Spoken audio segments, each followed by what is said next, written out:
Assalamualaikum warahmatullahi wabarakatuh. Alhamdulillahirabbil alamin, wassalatu wassalamu ala asyrofil anbiya wal mursalin sayyidina wa maulana Muhammadin wa ala alihi wa ashabihi wa azwajihi wa ummati ajma'in. Rabbi shrah li sadri wa yassir li amri wa hlul 'uqdatam min lisani yafqahu qawli, amma ba'du. Alhamdulillah, segala puji bagi Allah yang telah memberikan nikmat kepada kita, yaitu nikmat sehat, nikmat iman, sehingga kita alhamdulillah sampai saat ini masih dapat menikmati jamuan Allah di bulan Ramadan. Apa saja jamuannya di bulan Ramadan? Puasa, taraweh, tadarus, dan iktikaf yang insya Allah kita bisa melaksanakannya. Pada kesempatan ini saya akan menyampaikan tentang sifat-sifat wajib Allah yang wajib kita ketahui sebagai seorang muslim kepada Rabb-Nya. Sering kita mendengar ungkapan tak kenal maka tak sayang. Sifat wajib Allah yang perlu kita ketahui yaitu oleh umat Islam, dan mengerti sifatnya membuat kita sebagai umat muslim mengenal dan memahami keagungan Allah Subhanahu wa taala.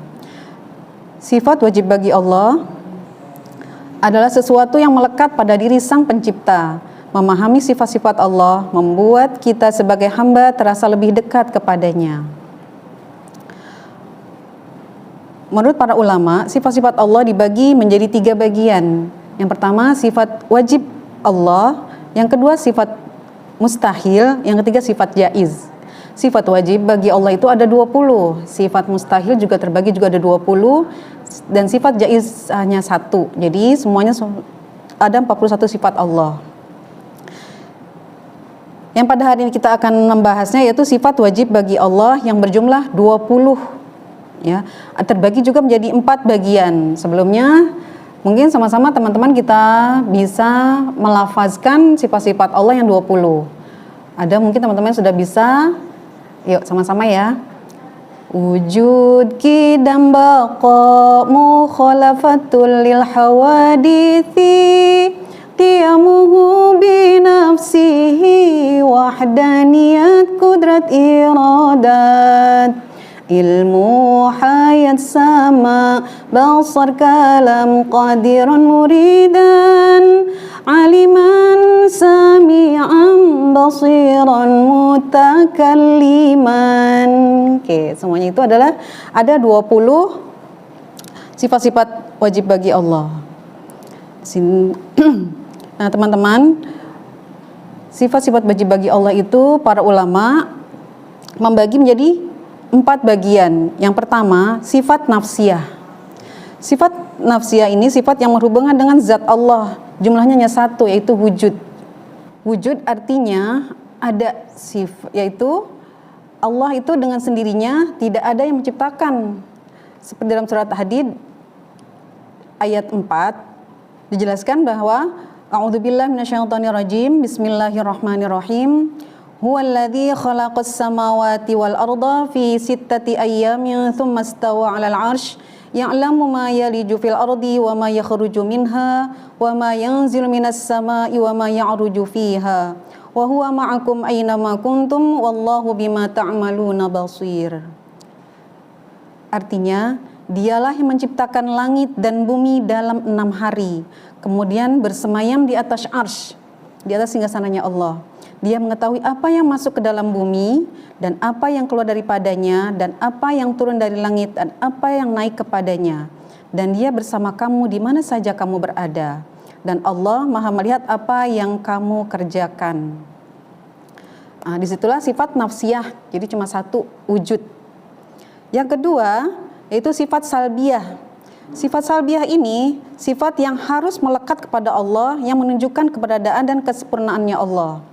Yaitu ada 5. Apa saja? Qidam, baqa, mukhalafatul lil hawadits, qiyamuhu bi nafsihi, wahdaniyat, ada 5.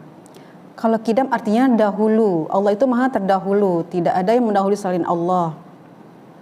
Sebab jika Allah ada permulaannya berarti ada yang menciptakannya. Jika ada yang menciptakannya artinya Allah itu hudus, artinya baru, seperti makhluk lainnya. Jadi Allah tidak bisa disamakan dengan makhluk lainnya. Yang kedua itu baqa. Baku artinya kekal, sudah menjadi hukum Allah bahwa setiap makhluk berproses menuju kehancuran atau kebinasaan. Tidak ada yang kekal, sedangkan Allah sebagai sang pencipta kekal dan abadi dan tidak berubah-ubah. Dalilnya surat Al-Qasas ayat 88. A'udzubillahi minasyaitonirrajim. Bismillahirrahmanirrahim. Huwal awwalu wal akhiru wal zahiru wal batin wa huwa bikulli syai'in alim. Artinya, dialah yang awal dan yang akhir, yang zahir dan yang batin, dan dia maha mengetahui segala sesuatu. Setelah qidam, baqa, yang ketiga adalah mukhalafatul hawadis. Sifat ini berarti berbeda dengan semua makhluk. Allah itu tidak sama dengan makhluk lainnya. Baik itu sifatnya, Allah sang maha pencipta tidak mungkin sama dengan makhluk ciptaan lainnya. Terdapat dalam surat Asy-Syura ayat 11. A'udzubillahi minasyaitonirrajim. Bismillahirrahmanirrahim. Fatiris samawati wal ardi ja'ala lakum min anfusikum azwajan wa minal an'ami azwajan yadhra'ukum fi laisa kamitslihi syai'un wa huwas samiul basir. Artinya, Dia pencipta langit dan bumi. Dia menjadikan kamu dari jenis kamu sendiri yang berpasang-pasangan dan dari jenis binatang ternak yang berpasang-pasangan pula. Dijadikannya kamu berkembang biak dengan jalan itu. Tiada ada satu pun serupa dengan Dia, dan Dialah Maha mendengar dan Maha melihat. Setelah tadi qidam, baqa, mukhalafatul hawadis, yang keempat adalah qiyamuhu binafsihi. Artinya berdiri sendiri. Allah Subhanahu wa taala tidak membutuhkan bantuan apapun dan dari siapapun. Dalilnya adalah surat Al-Ankabut ayat 6. A'udzubillahi minasyaitonirrajim. Bismillahirrahmanirrahim. Wa man jahada fa innama yujahidu li nafsihi innallaha laghaniyyun 'anil 'alamin. Artinya, dan barang siapa yang berjihad, maka sesungguhnya jihadnya itu adalah untuk dirinya sendiri. Sesungguhnya Allah benar-benar maha kaya, tidak memerlukan sesuatu dari semesta alam. Yang terakhir yaitu wahdaniyah yang kelima. Wahdaniyah artinya Allah berarti Allah esa, tidak ada satupun yang menyerupainya, yang menyamainya. Seperti dalam surat Al-Anbiya ayat 22. A'udzubillahi minasyaitonirrajim. Bismillahirrahmanirrahim. Lau kana fihima alihatun illallahu lafasadata fasubhanallahu rabbul arsy amma yasifun. Artinya, sekiranya ada di langit dan di bumi Tuhan-Tuhan selain Allah, tentulah keduanya itu telah rusak binasa. Maka maha suci Allah yang mempunyai arsy daripada apa yang mereka sifatkan. Terdapat juga dalam surat Al-Ikhlas, yaitu dengan bunyi a'udzubillahi minasyaitonirrajim, qul huwallahu ahad. Katakanlah wahai Muhammad, Allah itu satu. Jadi Allah tidak ada satupun yang Allah tidak beranak dan tidak pula diperanakan, dan Allah tidak ada yang menyamainya selain Allah Subhanahu wa taala. Oke. Tadi setelah sifat nafsiyah, sifat salbiyah terdiri dari 5. Sekarang masuk dalam sifat ma'ani, yaitu sifat Allah yang dapat digambarkan oleh akal pikiran manusia serta dapat meyakinkan orang lain karena dapat dibuktikan dengan alat panca indera. Itu ada 7, teman-teman, yaitu kudrat, iradat, ilmu, hayat, sama, basar, kalam. Ada 7. Kalau kudrat artinya berkuasa. Seluruh jagat raya alam semesta beserta isinya merupakan bentuk kuasa Allah. Dalilnya dalam surat Al-Ahzab ayat 27. A'udzubillahi minasyaitonirrajim. Bismillahirrahmanirrahim. Wa awrathakum ardahum wa diyarahum wa amwalahum wa ardal lam tazuha wa kanallahu ala kulli syai'in qadira. Artinya, dan Dia mewariskan kepadamu tanah-tanah, rumah-rumah dan harta benda mereka, dan begitulah pula tanah yang belum kamu injak, dan Allah Maha Kuasa terhadap segala sesuatu. Diperkuat juga dengan yang teman-teman pernah dengar, yaitu ayat kursi, A'udzubillahi minasyaitonirrajim. Bismillahirrahmanirrahim. Lahu ma fis samawati wa ma fil ardh. Kepunyaan Allah lah yang ada di langit dan ada di bumi beserta isinya. Al-ayah. Lanjut yang kedua yaitu iradat. Artinya berkehendak. Allah bebas berkehendak tanpa ada siapapun yang memerintah atau melarangnya. Segala sesuatu Dia ciptakan atas kehendaknya. Dalilnya surat Yasin ayat 82 yang terakhir. A'udzubillahi minasyaitonirrajim. Bismillahirrahmanirrahim. Innama amruhu idza arada syai'an ayyaqula lahu kun fayakun. Artinya, sesungguhnya keadaannya apabila Dia menghendaki sesuatu hanyalah berkata kepadanya jadilah, maka terjadilah. Lanjut lagi teman-teman, yaitu sifat ilmu, artinya mengetahui. Allah mengetahui segala sesuatu baik yang tampak maupun yang tidak, besar maupun kecil, yang sudah maupun yang akan terjadi. Allah juga mengetahui segala sesuatu yang ada di dalam hati. Yaitu surat dalilnya ada surat di Al-Anfal ayat 75. Innallaha bikulli syai'in alim. Artinya sesungguhnya Allah Maha mengetahui segala sesuatu. Kita lanjut ya teman-teman. Yang keempat yaitu hayat. Allah itu hayat, Allah itu hidup. Allah hidup dengan sendirinya, tidak ada yang menghidupkan dan mustahil untuk mati. Dalilnya ada surat Al-Baqarah ayat 255. A'udzubillahi minasyaitonirrajim. Bismillahirrahmanirrahim. Allahu la ilaha illa huwal hayyul qayyum. La ta'khudhuhu sinatu wa la naum. Lahu ma fis samawati wa ma fil ardh. Man dzalladzi yashfa'u 'indahu illa bi'idhnihi. Ya'lamu ma baina aydihim wa ma khalfahum wa la yuhituna bi syai'in min 'ilmihi illa bima syaa. Wasi'a kursiyyuhus samawati wal arda wa la ya'uduhu hifdzuhuma wa huwal 'aliyyul 'azim. Yang artinya Allah tidak ada Tuhan yang berkehendak disembah melainkan Dia yang hidup kekal terus-menerus, mengurus makhluknya, tidak mengantuk dan tidak tidur. Kepunyaannya apa yang di langit ada di bumi. Tidak ada yang memberi syafaat di sisi Allah tanpa izinnya. Allah mengetahui apa yang di hadapan mereka dan di belakang mereka. Dan mereka tidak mengetahui apa-apa dari ilmu Allah melainkan apa yang dikehendakinya. Kursi Allah meliputi langit dan bumi. Dan Allah tidak merasa berat memelihara keduanya. Dan Allah Maha Tinggi lagi Maha Besar. Setelah hayat, lanjut kita ke sifat Allah yang sama, artinya mendengar. Allah Maha mendengar apa yang ada di langit dan di bumi, yang lantang maupun lirih. Allah itu mendengar suara hati kita ya teman-teman. Pendengaran Allah tidak terbatas. Dari surat Al-Ibrahim ayat 39, Inna Rabbi lasami'ud du'a. Artinya sesungguhnya Tuhanku benar-benar Maha mendengar, memperkenankan doa kita. Lanjut dalam yang keenam, yaitu basar. Artinya melihat. Allah melihat segala sesuatu tanpa terbatas waktu. Dia melihat yang telah, sedang maupun yang akan terjadi. Semua makhluk tidak terlepas dari penglihatan Allah. Suratnya surat Al-Buruj ayat 9. A'udzubillahi minasyaitonirrajim. Bismillahirrahmanirrahim.